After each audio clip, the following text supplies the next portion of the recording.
Get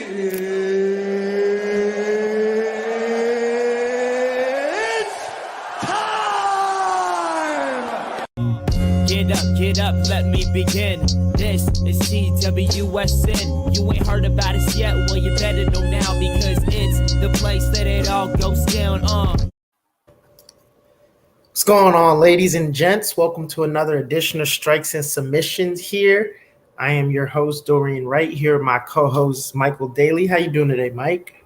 Dorian, another week, another W. Great to be on with you, my man. We got a lot to talk about. For sure. And first and foremost, make sure everybody, before we even get into, man, subscribe to the YouTube channel. Make sure you guys follow us on Instagram and Twitter. And Nader's tuning in from his freshman connection. Not 100% sure what that means, but glad to see he's tuning in. That might be some new generation stuff I'm not hip to. I got ratioed the other day on Instagram. I didn't know what that meant. But anyways, Mike, let's get into it, man. So first and foremost, Kayla Harrison returns. Her original opponent pulls out. She has Jenna Fabian now. It's actually the prelims have started already, but the main card is at 9 p.m.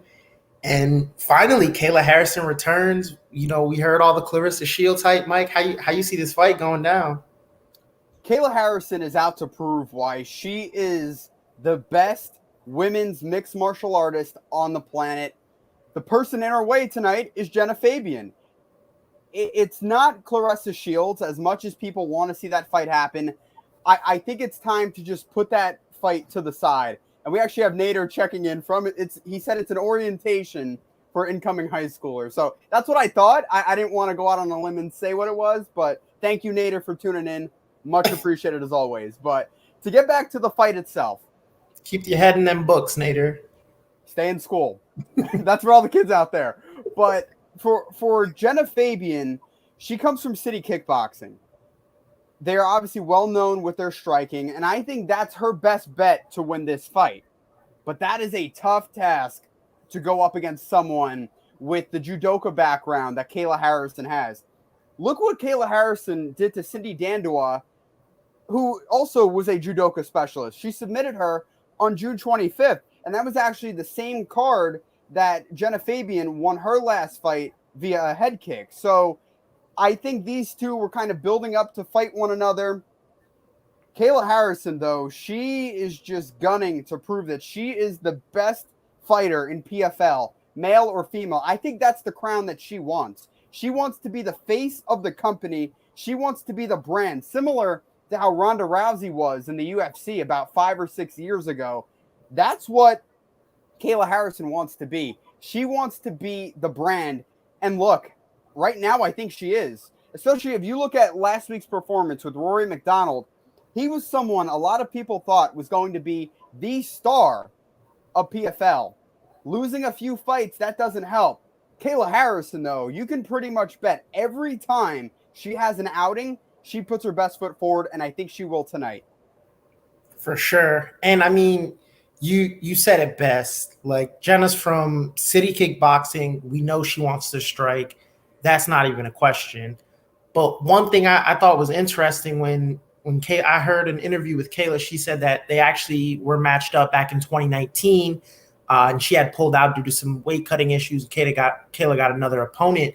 So it's interesting. This is an opponent Kayla has prepared for because she is bigger. You know, she's 6 foot. So obviously being 6 foot, longer reach, the better striker of the two. Kayla's going to have to get in, close the distance, and get it to the ground, which is what she's done to pretty much everybody she's fought so far. So for me personally, I don't see any other way the fight goes. It's kind of like, oh, who can beat Kayla Harrison? You know, she's undefeated. I don't think anyone's going to beat her in PFL. But, yeah, I have Kayla Harrison getting this fight to the ground, a little ground and pound, a little arm bar on the way out, see maybe a second or third round submission. Kayla Harrison also has a few TKOs under her belt, too. She's very solid in her top game if she's able to get it to the ground, kind of if it goes into guard, if she's able to stay on top. Kayla Harrison, I think she can find a way to get it finished, whether it's via a submission or she tries to get a submission or get a finish with her hands. I think she can do it. Jenna Fabian is a very tough customer. So I think it'll be more likely for Harrison to get a finish by way of a submission as opposed to just raining down strikes from a bottom position. But who knows? Kayla Harrison uses every single fight as a means to improve. That's what you want to see from your best fighters in the world. And Kayla Harrison, because she's not in the UFC, I think her career right now is being done a little bit of a disservice because she is that good. If she was in the UFC right now, I promise you, she would be fighting for a title. She may not be the champion just because of who else is there and the clientele is just stacked in the women's divisions in the UFC, but she would be at the top of the heap. She would be one of those fighters that we are always talking about in the UFC. But because she's in the PFL, I think people are a little bit slow to jump on her bandwagon. But look, people, it's not too late. Make tonight the night you start following Kayla Harrison. Yeah, and I mean, not for nothing. She is a lightweight. The UFC doesn't have a lightweight women's division. Yep. So if she were to come over, she'd have to either, if she could drag enough, lightweights in the world over to the UFC with her, or she's going to have to drop down to 45. And just the pure fact that she's a two-time Olympic champion, not an Olympian, is a difference. Mm-hmm. She's won the Olympics twice, the first American to win in judo. And if she were to come over, she's not going to get handed, warm-up fights. Her first fight will be Amanda Nunes. Let's not get it twisted. Let's not sugarcoat it. And that's why I don't see the pathway of her and Clarissa Shields ever fighting. I see it more of her and Amanda Nunes because she's already talked about, hey, PFL, you guys want to renegotiate? We can renegotiate. Otherwise, you know where I'm going. Because she has other offers. She's one of the biggest stars in MMA. So I think if she performs, obviously she has to win tonight and then win in the finals, get that championship and that $1 million check again, and then she can call her shot. Similar to AJ McKee, actually. It would be very similar to AJ McKee. If you put her in Bellator, the UFC, wherever you put her, I think it would be amazing. One thing I want to hit on quickly, I think it would be more likely for Clarissa Shields to fight Amanda Nunes than Kayla Harrison. Because I just think in terms of matchups, I think actually, I don't know. I mean, I think either matchup will be tough for Clarissa Shields because Amanda Nunes, everyone regards her as a striker, but I mean, she's a incredibly talented black belt on the ground too. And that's why I'm kind of at a loss for words to even put Clarissa Shields in the same category as someone like Amanda Nunes or a Kayla Harrison, because there is just so much ground for Clarissa Shields to make up. And I know a lot of people want to push her towards it because James Toney fought Randy Couture. But I think Clarissa Shields needs to go a different route, and she is. She's going about it the right way. Don't rush her in. Don't have her fight Kayla Harrison. Do not have her fight Amanda Nunes. Even though I did say I think it would be a better matchup, I wouldn't advise it. Yeah, and I mean, in all honesty, Kayla Harrison leaving PFL after winning the Grand Prix, or even if she doesn't win, if she just leaves, that might be what's best for Clarissa. Because then her confidence will be, hey, I'm the next big star. She might not be the second best women's fighter, because obviously she's only had one fight. So we want to pump the brakes. But in all seriousness, she can become the next face of PFL, and then she'll get those reps and those rounds in against the competition that would suit her best, as opposed to just putting her against arguably is Amanda Nunes being the GOAT arguable? I don't think it is. No, I think it's set in stone. Yeah, her knocking Cyborg out to me was just, okay, she's there. Like, someone has to take that from her, and she hasn't lost since. So, yeah, I would be interested in seeing Amanda Nunes fight anybody. But they're both 155-pounders, so unless the UFC, makes a women's lightweight division, probably won't be seeing them anytime soon unless they're willing to cut that extra 10 pounds and get down to 45. And speaking of some smaller guys, we can kind of transition to a 147-pound championship strap on the line. This weekend we have Your Dennis Ugas. Did I say that right? Ugas, but you're close enough. I'll say you did. Okay, your Dennis Ugas versus Pac-Man Manny Pacquiao. Obviously, Errol Spence pulled out. We talked about it last week, but this week we have our fight predictions. Mike, who do you have winning and why? Because I was actually very interested in hearing this. So I'm gonna go a little bit against the grain. Everyone, including Vegas and all the sports books, they're weighing heavily on Manny Pacquiao winning this fight. And I understand it. But I'm going to go with your Dennis Ugas. He's the champion. He's not like Keith Thurman. And by that, I mean, he's not someone who is a champion, but is kind of struggling. Your Dennis Ugas, yes, he won his last fight by a split decision. It was a close fight, but he was in control. It was a lot different than Keith Thurman's fight before he fought Manny Pacquiao, where he barely beat Josecito Lopez. Your Dennis Ugas, I think what he has to do, get behind a double jab. He did it against Abel Ramos. He has to find a way to just double jab and let his jab fly against Manny Pacquiao. If not, Pacquiao's going to find his way inside, work that piston left or even that right that he does because he's a southpaw, and he's going to try to hurt Ugas. Pacquiao, what he loves to do is confuse you with his speed, his movement.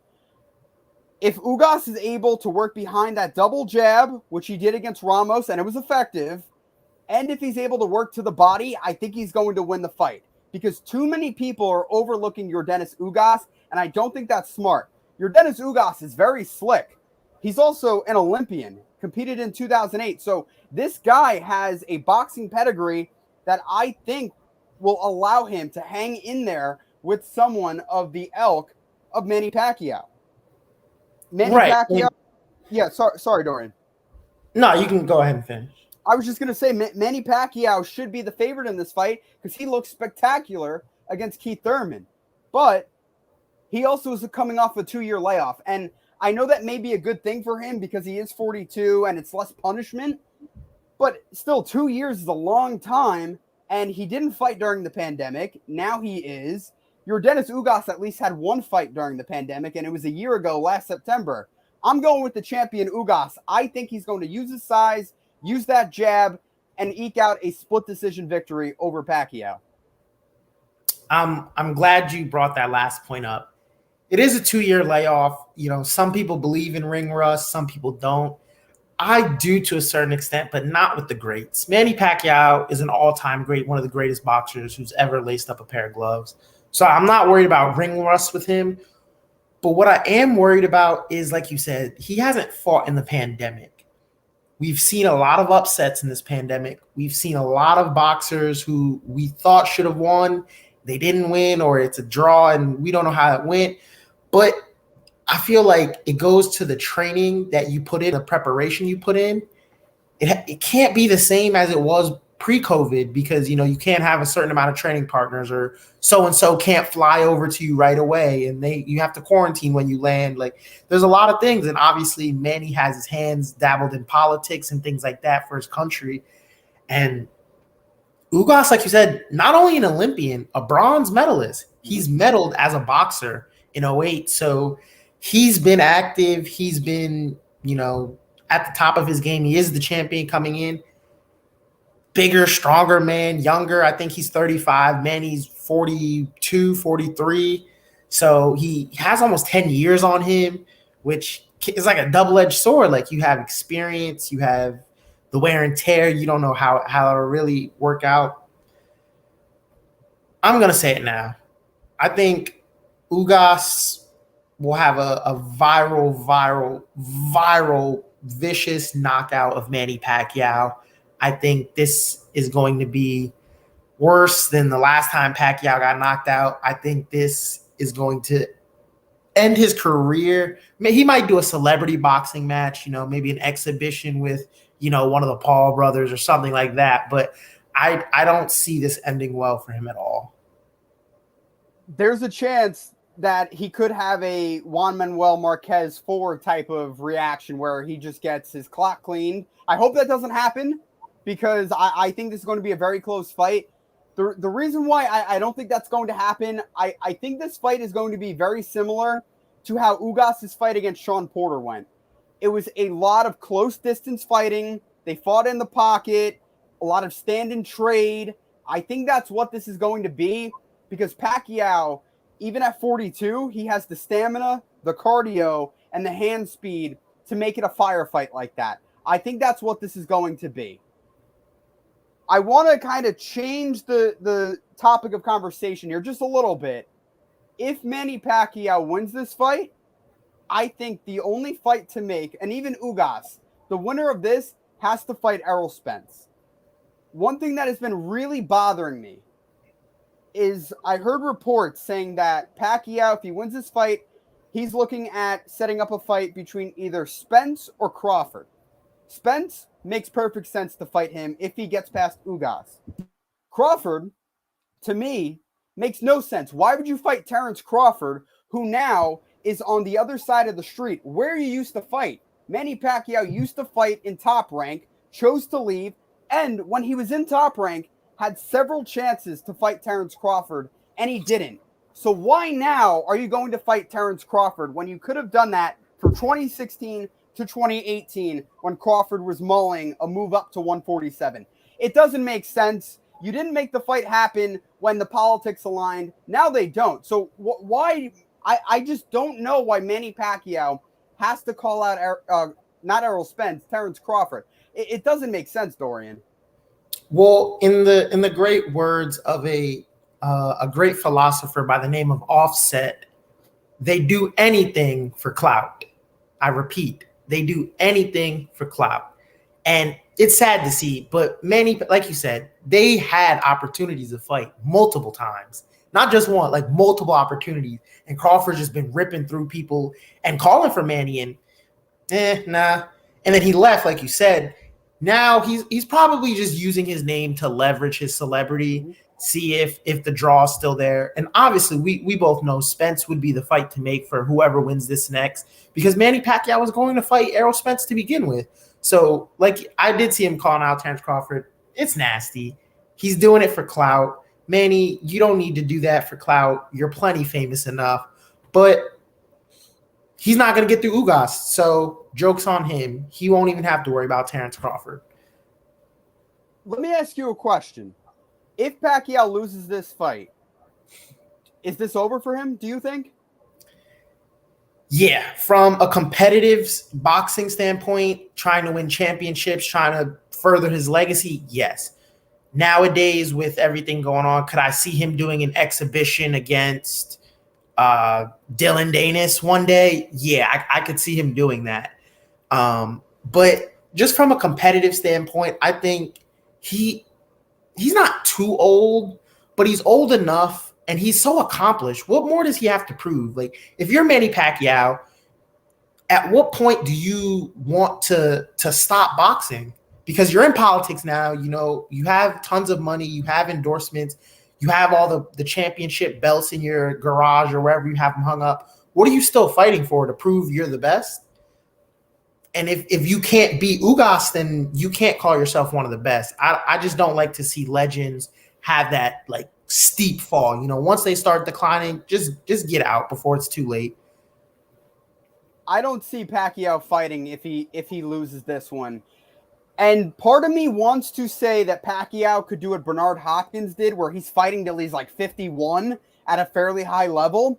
But the difference between Pacquiao and Bernard Hopkins was that Pacquiao is fighting in such a loaded division, in the welterweight division, whereas Bernard Hopkins was fighting at super middleweight towards, you know, in his 40s and 50s and light heavyweight.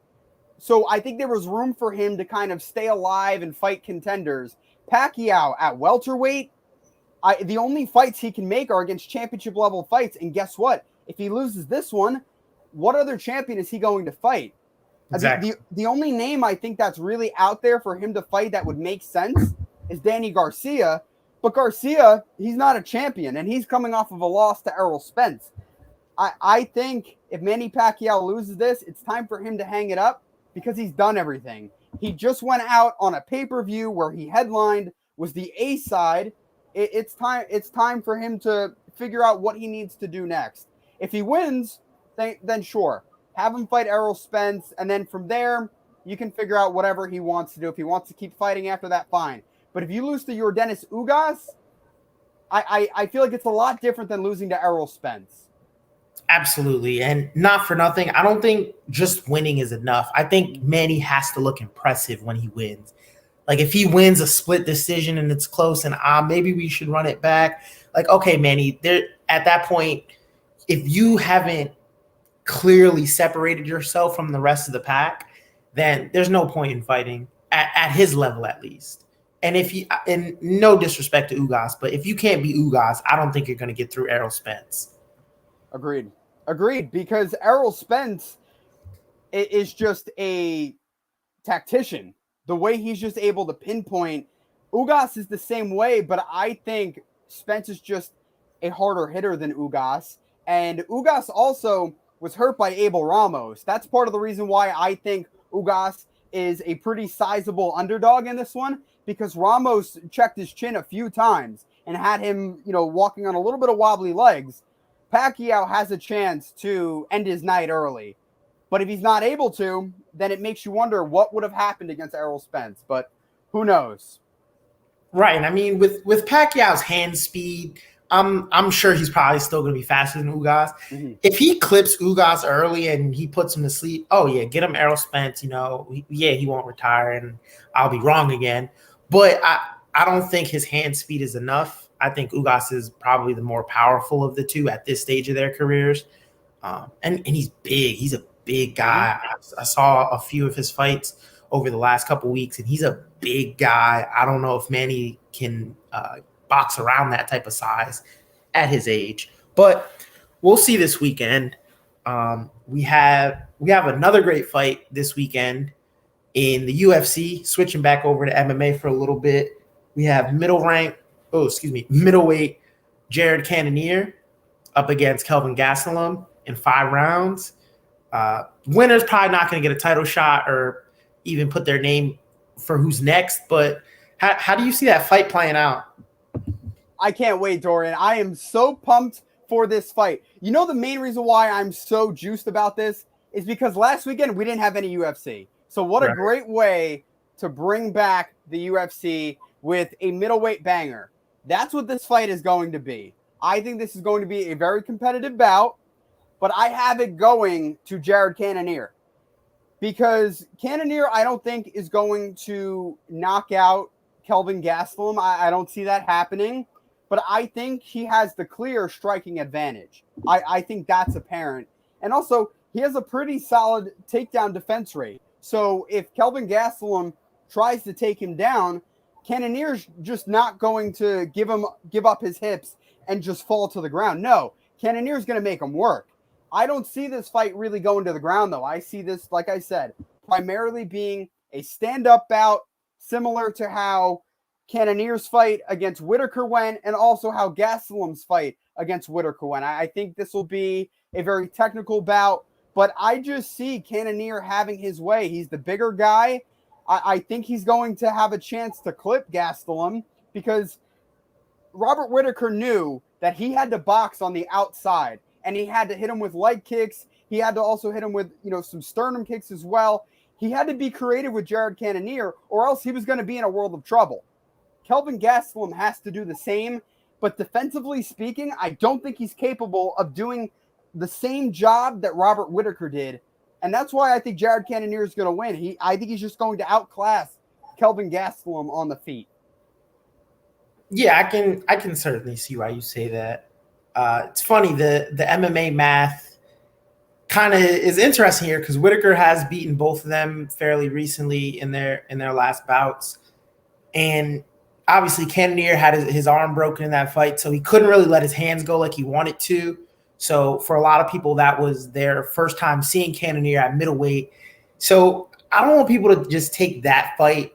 You have to look at what he's done at heavyweight, at light heavyweight, and now at middleweight. Cannonier has power in his hands. And like you said, if Kelvin wants to shoot, so be it. I don't think he's going to be able to get him down. If he does get him down, I don't see him doing any damage on the ground. Unless he somehow gasses Cannonier out and then can kind of take over late because, Kelvin does like to push the pace a little bit, but Kelvin's gas tank has been in question as of late, if we're being honest. So I think this fight actually gets stopped by Cannonier. I think he's gonna do enough on the feet to maybe drop Kelvin once or twice and then just ground and pound him. I don't think he's gonna put him out cold because Gastelum's tough. He's hard to put out. I don't know if he's been knocked out in the UFC on record, but I mean, Cannonier is if anybody can do it, then he'd be the guy to certainly get that done. And I think overall he's just he's on an ascension in his career as opposed to Gastelum. I think he's kind of on the downcline of his career. But they're meeting in the middle. Hopefully the winner can fight one or two more times, and then if they win those, get a title shot. That's what I'd like to see. Another thing to your point, Jared Cannonier is one of two fighters in UFC history, being Jared Cannonier and Conor McGregor, to have a knockout victory in 3 different weight classes. That's impressive. It's a crazy stat to have. That's impressive, and he's looked better than he did when he was a heavyweight, than when he was a light heavyweight. He has just filled out perfectly at middleweight, and his power is a problem. To my knowledge, from what I'm looking at here, Gastelum has not been knocked out in the UFC, but he has been submitted in the UFC. And also, he has been on quite a bit of a losing streak. So he beat Ian Heinisch in February, but his last win before then was in May 2018 against Jacare Souza. So he went on a 3-fight losing skid before his win against Heinisch, and then obviously he lost to Whitaker 2 months thereafter. It's not like Kelvin Gastelum is someone who is on a crazy win streak like Marvin Vettori was. No. And I think, Dorian, this is going to be maybe the last fight we see Kelvin Gastelum ranked in the top 10. If he loses this fight, he might still be ranked in the top 15, maybe around where Brad Tavares is, around 13, 12, in that range, but not 9. I think he's going to be bounced out of the top 10 because you have other guys now that are trying to climb up. And Kelvin Gastelum, you've lost, what would that be, 5 of your last 6 fights? That's a tough sell to put somebody in the top 10 or even the top 15. So I don't know if that would be great for Kelvin Gastelum if he loses this one. Yeah, and especially if he gets starched, like I think he will, he's definitely dropping his number because, like you said, you can't lose 5 out of 6 fights, and the one fight you win, like you didn't dominate in it. It was a close fight, back and forth, just really a grapple fest. Yeah, if I remember correctly, and keep your ranking, keep your top 10 spot, keep your top 15 spot. I think now he's kind of just ranked based off of his past, given, he slept Bisping, his amazing fight with Adesanya. But at the end of the day, it's what have you done for me lately in this company? So very brutal company. But hey, if Calvin can get past Jared Cannonier, then hey, maybe he'll keep his rank, maybe he'll take Cannonier's if anything, and then he can, toss his name right back in the elites of the division, but doesn't look very likely for me, or for Kelvin, actually, not me. I'm not going to get slept this weekend, but moving along, staying with the UFC, kind of an interesting topic I saw online on the interwebs. And I kind of want your thoughts on it, just to broadcast, men getting in women's business. What else is new? Yana Kunitskaya announced that she is pregnant. That's big news. Obviously, she has to take time off. And Thiago Santos, her boyfriend or fiance, I believe, they did say that the crazy part for everybody who doesn't know, she just recently fought on the July 10th card at 264, was it? So to be pregnant this soon after, and the fact that a lot of people assumed immediately, like, oh my gosh, you have a baby bump, and that means you were fighting pregnant, and blah, blah, blah. How could the UFC let this happen? Blah, blah, blah. We all know the bad things that could happen, why they wouldn't allow a fighter to fight pregnant. So we know that she wasn't. You know, the UFC does tests, you know, USADA does tests on things like that. But it was just very interesting to see the quick turnaround. But congratulations to them. I don't know if you had any additional thoughts on that. First and foremost, congratulations. Like you just said, I just want to echo that sentiment because that's the most important thing, right? At the end of the day, she's an adult and she signed on to fight with the UFC in the first place. So she knows as a woman, there's a possibility that you can get pregnant during your career and you have to figure out what you need to do. So I think she said it best. She said, mind your damn business. Look, I don't think it's anyone's business whether or not she was fighting, but I do understand why people were curious and like, was she fighting pregnant? At the end of the day, she knew the risk. And like you said, USADA does drug test. And there have been people, especially other professional athletes, who have tested positive, but not for drugs, but in those drug tests, it came out that they were pregnant. I think there was a basketball player. Yeah, I know exactly. An international basketball player. He was during his team's drug test, and it found out his piss was pregnant. And they notified him like, hey, you know you're pregnant, right? And he's just like, wait, what? And because he was using his girlfriend or his wife's piss to pass the test. So he ended up getting cut from the league. And now he knows his girlfriend's pregnant. So congratulations to them. Yeah. And, I would rather be Yana Kunitskaya than him, So, but look, Yana Kunitskaya and Thiago Santos, congratulations to them. What I want to say, though, regardless of the gender of the child, the UFC better offer that kid a contract at birth. Because, look, if your mom is Yana Kunitskaya and your dad is Thiago Santos, oh, my goodness. You're going to be great on the ground like Kunitskaya, and she's also great everywhere. And Thiago Santos, the kid is just going to be able to drop bombs on people. So just offer the kid a UFC contract. If I'm Scott Coker, I'm like, look, Dana White, move aside. I'm bringing this kid to Bellator. No more UFC bloodlines in that family. Come to Bellator if I was Scott Coker. You a fool. I'm showing up at the hospital. Showing up at the hospital with the 4-fight contract ready. Right. No, that's funny. But yeah, again, just wanted to echo congratulations and well wishes for the kid. Hopefully everything turns out. Hopefully the kid does turn out to be a fighter. Love to see second generation athletes. Those are, second and third are the best ones usually because they grew up around it, Ironically, like AJ McKee, second generation fighter. He taken Bellator over by storm, but not so fast, Gegard Mousasi says, because Mike, Bellator 264 last week, Gegard Mousasi, John Salter. I picked Mousasi to win. I was right. You picked John Salter to submit him. You were wrong. You can go ahead and apologize now or just give your thoughts on the fight. Whatever works best for you. Well, I'm not going to apologize because, look, sometimes I'm wrong. Sometimes I'm right. It's a part of the game. But you know what, though? Gegard Mousasi proved that his near 60 fights as a career resume proved that he is the very best middleweight in Bellator. And Gegard Mousasi, it wasn't that long ago where he was knocking on the door of a title fight in the UFC. He realized he really wasn't going to get it just because of the way the division was at the time. So he moved over to Bellator, and he's had a very successful time in Bellator. You cannot knock him for that.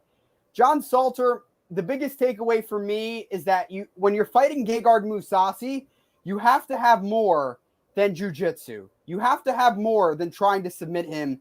And I just feel like Salter, that's really all he brought to the table. There was a time where he took him down, had his back for a little bit, but it wasn't very long. It wasn't very effective. Gegard Mousasi is a complete fighter, and that's why he's the champion. And also, Gegard Mousasi, I'm glad you brought up AJ McKee.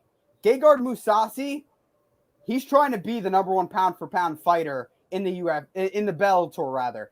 I don't know if he is, but I would have him top 3 right now. I would probably have him over Patricio Pitbull because he didn't lose recently, and he even beat Douglas Lima in the fight before that, defended his belt against someone like John Salter.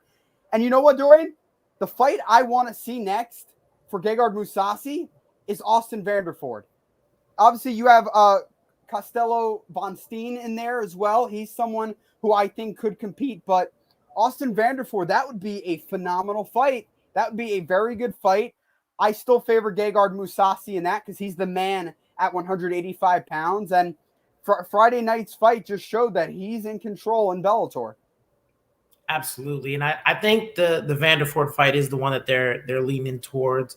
Mousasi said last time I was up here, I didn't know his name, and then now I'm going to be fighting him next. So it's kind of interesting. But yeah, back to the fight. It was a good fight. I thought Salter would try to do something else. Like you said, he came in clearly trying to get the submission. There's no secret about that. Everyone knew that. But, we took Mousasi down, and Mousasi just kind of kept getting up. Mm-hmm. And when you're taking someone down and they're getting up with little to no resistance, it's going to wear on you. It's mentally draining. It's physically draining. And, Mousasi's up, ground and pound him. I think he pulled guard once or twice, and Mousasi just ground and pound him, getting up, ground and pound him, getting up. Then eventually, it looked like he gassed out. I'm not going to lie. I don't like to say fighters gassed out a lot because, obviously the longer the fight goes, you're supposed to get tired. You're fighting your heart out. But it looked like he gassed out pretty early and tried to pull guard. Mousasi's like, nah, let me just end your night right here. You clearly don't want to be here. So, like you said, Mousasi's a vet, man. 48 wins, 7 losses, 2 draws. So he's been there 57 times. Well, that's crazy to think. And he's in his prime right now. Bellator middleweight champ, like you said, beat Douglas Lima, one of the biggest names in the company. Obviously just defended his belt against John Salter. And if he beats undefeated Austin Vanderford next, it's going to be hard to hold him back from that number 1 pound for pound spot. I think the only reason why he would be held back from that number 1 spot on Bellator's list is because of the fashion that AJ McKee beat Patricio. That's the only reason why. Because Patricio Pitbull, when it's all said and done, might be the greatest Bellator mixed martial artist of all time. And AJ McKee flatlined him with a head kick and then just submitted him. Yeah, I understand, and I'm looking at it now. He is number 1. It looks like Mousasi's 4th. So, man, is Ryan Bader? Is he 3? So AJ McKee's 1, Pitbull's 2, Vadim Nemkov is 3. Oh, okay, Vadim, and then Mousasi's 4th, Bader's 5th. So, ooh. Maybe he just needs one more dominant performance, and he might take number 1 if we're being real. Because AJ McKee's had some dominant performances, but contract negotiations, this may be some type of leverage. Bellator, oh, you want to leave us? All right, we'll pull that number 1 pound for pound, spot off you. Something that the UFC has done with John Jones with the Khabib thing after he defended his belt against Gaethje. But hey, man, regardless of the fact, it was a hell of a fight, and I think John Salter will be back. I think he's going to learn a lot. He'll get his cardio up, and hopefully his striking will catch up with his jiu-jitsu. Then he'll be a complete fighter, like Mousasi is now. Salter's a problem for everyone else in that division. I don't want Friday's performance to seem like Salter's done. He's not. Salter has the submission game to get back, and he also has the ability to be an aggressive wrestler too. And in Bellator, as we've seen in the welterweight division with Jason Jackson, if you're able to take people down, you're going to find your way to a title shot. Look at Yaroslav Amosov. 6 months ago, no one knew who he was. Now he's at the top of 170 pounds in Bellator because he's just relentless with trying to take people down. John Salter can try to do that with everyone else, and I think he'll be successful. The problem is Gegard Mousasi is just on another level. Yeah, I can definitely 100% agree with that. The grappling in Bellator seems to be taking over. I made a mention of it before on the pod, wrote an article about it. I think grappling's taken over MMA. I wrote that as soon as Amosov had dominated Lima like he did. But Yeah, man. I think we have another star that was, he was already in the UFC. We all knew who he was. Like you said, the politics behind him. He's on a decent win streak. I think he's on like a 3 or 4 win streak before the UFC let him go. Now he's in Bellator tearing it up as a champ. So good to see Mousasi has his, revived his career and still has a career, more importantly. And he's still fighting, still knocking dudes out, and he's gonna keep going. It doesn't look like it's stopping anytime soon, man. But is there anything else we need to feed the streets today, Mike? I think we could talk about Canelo Alvarez and Caleb Plant. That's a pretty big fight announcement, because a week ago or 2 weeks ago, it looked like that fight was all but dead. They had a contract negotiation, it died, and then now they're getting set to fight on November 6th in Las Vegas. I think that's the location and the date. It's a bold move to put that fight on a Fox Sports pay-per-view card, and apparently it'll be going right up against UFC 268. Canelo has a history of fighting on the same night of popular UFC cards, and also the MSG card too, if that's where it happens. When Canelo fought Sergey Kovalev, he fought simultaneously as the Jorge Masvidal Nathan Diaz fight was going on at 244. So he's used to fighting when UFC has a pay-per-view going on. Again, I think it's a bold strategy. I think it's just combat sports cannibalism, if I'm going to be honest, because I don't think you're really helping each other out. I think both products are going to suffer as a result. Boxing is probably going to take the hit, even though it's Canelo over the UFC. But November 6th is the date that's there, so I'm glad the fight's happening. Yeah, and I think, wasn't Canelo's last fight also, it was also the same night of a UFC card. I can't think of which card it was. Watterson, May 8th. It was the May 8th fight. Michelle Watterson, right. Yeah. That's who it was. Yeah, I mean, so like you said, it's a dog-eat-dog world. This is combat sports, man. And it's Canelo, so he's demanding the entire Mexican market on Fox Sports. They're going to be laser focused. I know me personally, I'll be watching the UFC up until that fight probably, and then I'll switch back and forth if I can. But man, Canelo's finally getting the taste of Caleb Plant. They've been jawing back and forth at each other. He's been saying he's ducking him and stuff like that. And I was like, bro, who are you? And now we finally get to see if Caleb Plant can back up what he was talking about. I would like to think Caleb Plant can, but it's hard because I also thought Billy Joe Saunders could. And Billy Joe Saunders was holding his own against Canelo until he wasn't. Caleb Plant had a tough time finishing Caleb Truax. He wasn't even able to finish Caleb Truax back in January. That went the whole way. I think it's going to be a competitive fight because Caleb Plant is so rangy, and I think it's going to take a little bit of time for Canelo to figure out, because Canelo has fought big guys before. He's fought Rocky Fielding. He's fought a few other guys, Julio Cesar Chavez Jr.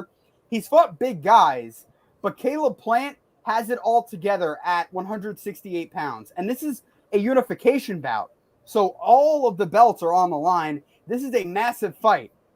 I think, though, as the fight goes on, it favors Canelo. And I think Canelo is going to get a TKO finish around 9-10, I'm going to say round 9 or 10.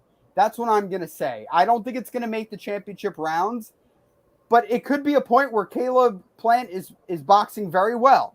He's doing very well against Canelo, and then boom, Canelo just turns it on and then just blows him out, and the fight's over. I think that's what's going to happen.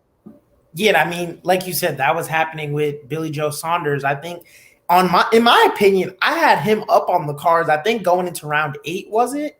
And then Canelo just cracked him once or twice. And it was like, okay, that the end of the fight, his eyes shut. And we're just like, oh my God, like, how did that even happen? He was winning. But yeah, Canelo has that. He has a different type of power. Canelo just a different breed right now. I think he's at the top of boxing. I think he's the face of boxing. I think it's going to take a lot to get that, I guess not a belt, because him being the face of boxing is bigger than a belt to me. Mm-hmm. But like you said, it's a unification belt. All the belts will be on the line. Hopefully that stays intact. We don't have any, pullouts on that fight, because I'd love to see that. It's going to be a very competitive bout. And speaking of like Canelo being the face of boxing, I think what helped him is Vasily Lomachenko losing to Teofimo Lopez. Not in terms of being the face of boxing, but being recognized as the pound-for-pound best fighter in the world. Because before then, it was kind of a toss-up between Vasily Lomachenko, Terrence Crawford, and Errol Spence Jr. was kind of thrown in there, but not really. It was really between Crawford and Lomachenko. And some people, I remember last year, had Canelo as their fourth best pound-for-pound fighter. I thought that was crazy. Even back then, I thought he was the very best. Now, people are finally starting to recognize Canelo as the very best fighter in the world. And if he's able to win all 4 belts at 168, he has to be. Right, yeah, you said it all. If you win every single belt in your division, he's moved up. Obviously, him and Floyd have fought before, and we know Floyd's not, a super welterweight or a middleweight, whatever he's at now. So, I mean, we're gonna have a nice little agenda written for Canelo. If he can come out on top of this one, obviously still the face, still number 1 pound for pound. So nice. Finally, we got a good announcement. Most of the boxing announcements we've gotten recently have been a little bad, but next week we'll have another boxing announcement, the Tyron Woodley-Jake Paul fight. So hopefully we'll dive into that. I'm sure we'll dive into it, actually. I don't have to hope. But yeah, man, other than that, guys, make sure you download the mobile app. We have a mobile app. You can check all our articles out. I wrote an article this week about how I don't think the main event should be the main event. I think it should be Brandon Royval and Alexander Pantoja. But I'm not here to bash anybody. Shouts out Gastelum. Shouts out Cannonier. Strikes and submissions. # no decisions. We out. Get up, let me begin. This is CW.